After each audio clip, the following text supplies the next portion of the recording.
Mukhang change all na naman yung hatol kapag ganitong klaseng kondisyon yung makikita mo sa bubuuin mong project bike. Paniguradong mapapalaban na naman sa pangmalakasan ng pagbubuo dahil medyo malalakas yung kondisyon nito ngayon. Kaya dito nga pala sa video na to, ipapakita ko sa inyo yung mga gagawin ko para mapapogi ulit tong nabili kong napabayaan na Honda Scoopy.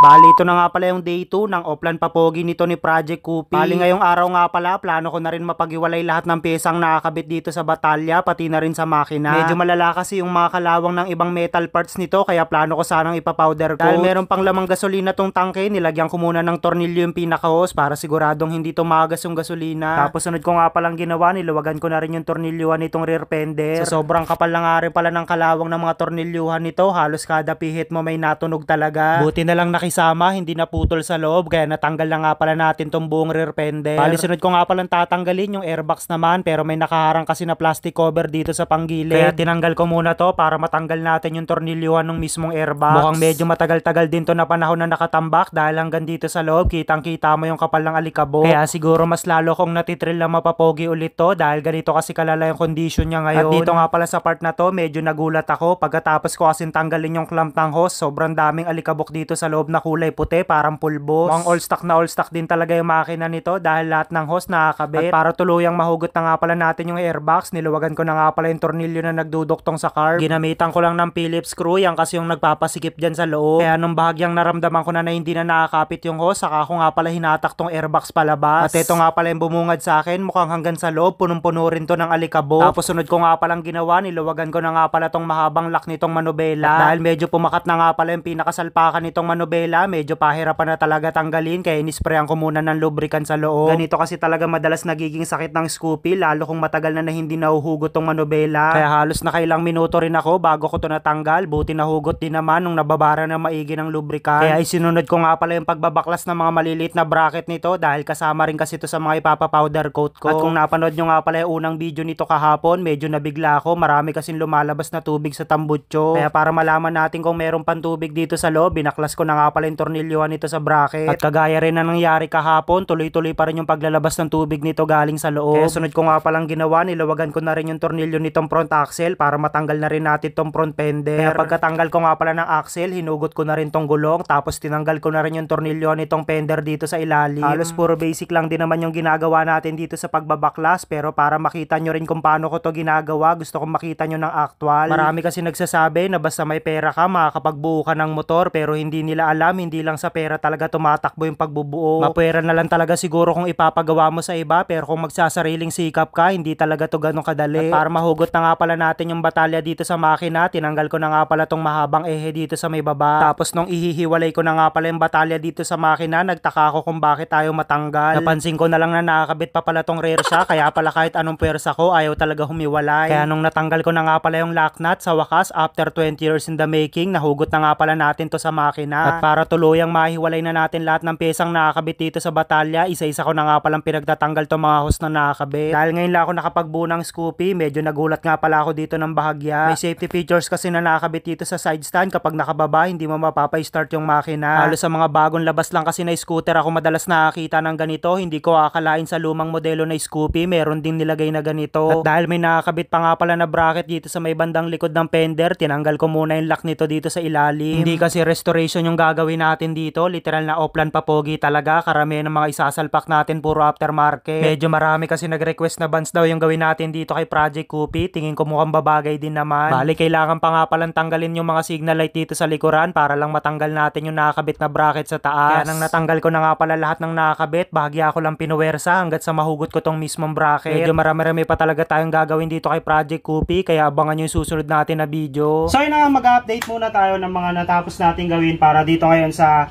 day 2 nito ni Project Coopy.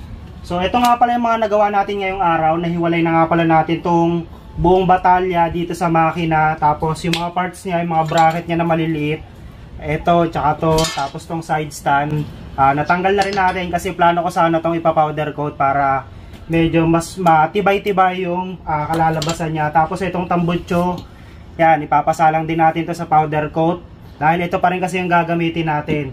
Tapos itong grab bar niya, medyo pahirapan kasi magharap nito, tsaka itong manubela. Yan, plano ko sana to ipa-chrome. Ang problema lang natin dito, wala pa akong nakikita na nagko-chrome, kaya baka may kakilala kayo dyan, sabihan nyo ako para may pasalang na rin natin to. Kasi ito, suntok sa bonding kasi nagbebenta nito. Kahit second hand, wala kasi tayong makita ang in good condition, puro kalawang na kasi siya. Ayan, no? So ayun, siguro pansamantala dito muna nagtatapos tong video na to. Siguro sa susunod na araw na gagawin natin, ito naman tong makina, sisimulan na natin tong buksan, tapos lilinisin na rin natin yan para makita natin kung ano yung condition na nagtatago dito sa panggilid, right? And ayun, bago nga pala natin to tuluyang tapusin, mag-update ulit tayo para dun sa ipapamana ko sa inyo na Honda Wave, si Project Bilog, tsaka si Project Kalikasan. So yung isa sa kanila ipapamana ko sa mga magre-recharge or magta-top up dito sa game na ipapakita ko sa inyo, right? So ito nga pala yung sinasabi ko sa inyo na laro na dapat mag-recharge kayo, itong Amber game. Kung bago nga lang kayo dito, after nyo i-install, i-click nyo lang tong register, tapos lagay mo lang dito yung mobile number mo, ayan, pilapan mo lang yan, at kapag nakagawa ka na ng account, dito ka naman papasok sa login. So ito na nga pala yung makikita nyong laro dito sa Amber game. Kaya kung naghahanap kayo ng paglilibangan, pero disclaimer bago ko ipakita sa inyo to, tong laro na to ay bawal na bawal sa minor, tapos libangan lang. Yung mga kaipon-ipunan nyo, wag nyo nang ilalagay dito. So sa mga magta-top up nga pala, pindutin nyo lang tong wallet, tapos dito kayo pipili kung magkano yung gusto nyo ilagay, dahil marami na kayo pagpipilian dyan, bahala na kayo. Then yun nga, kapag nakapag-top up na kayo, pwede na kayo maglaro. At ito nga pala yung madalas na nilalaro ko rito, itong Dragon vs Tiger. So ito, basic lang to, pipili ka lang dito sa baba kung magkano yung gusto mo itaya. Pwede rito pa barya-barya, dahil libangan lang, pwede piso, 5 piso, 10. Ayan, dito yung makikita kung magkano na yung mga tinataya nila. Ayan, 600, 1.3. So ayan, hintayin lang natin silang tumaya. Pag okay na, boom, ito na. 7. Tsaka Jack. Yun lang, better luck next time. Jack, mas mataas kaya talo tayo ng piso. So ganun lang, bahala na kayo dyan kung sakaling gusto nyo pang maglaro. Tapos kung medyo buenas kayo, malaki na yung pinanalo nyo, pinakamaganda dyan, ilabas nyo na para may pan-Jollibee agad kayo. Click mo lang tong withdraw. Tapos lagay mo lang dito kung magkano yung gusto mong i-out. So ulitin ko sa mga nag-register dito, lalong-lalo na dun sa mga nag-top up, lapag nyo lang sa baba yung SS para kung sakaling kayo yung maispatanong comment picker na gagamitin natin, na hayaan ko kayong pumili kung sino yung gusto nyong iuwi sa dalawa, kung si Project Bilog or si Project Kalikasan, right?